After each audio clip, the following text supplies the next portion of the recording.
ఏంటా నిషిక క్యారెక్టర్ ఇంత మంచిగా మారిపోయిందబ్బా అనుకున్నా. సీరియల్ ఇంకా చెప్పబడిపోయిందని. కానీ అసలు క్యారెక్టర్ మళ్ళీ మొదలుపెట్టింది నిషిక. అది కూడా వైజయంతి కక్కుర్తి ప్లాన్తో. వైజయంతి దివ్యాంకకి ఫోన్ చేసి ఎక్కడ నిషిక తన బండారం అంతా బయట పెట్టేస్తుందోనని భయపడి ఇద్దరూ కలిసి ప్లాన్ చేస్తారు జగదాత్రిని నిషికాని వేరు చేయడానికి. ఇంకా ఇప్పుడు నిషిక జగదాత్రి గురించి మంచిగా అనుకోవడం అనేది అసాధ్యం. ఒక్క దివ్యాంక చెప్తే తప్ప ఎవరు చెప్పినా నమ్మదు.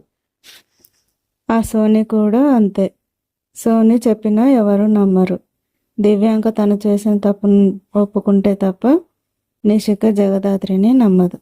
జగదాత్రి నేనెంత తప్పు చేయలేదని చెప్పినా కూడా వినిపించుకోవట్లేదు.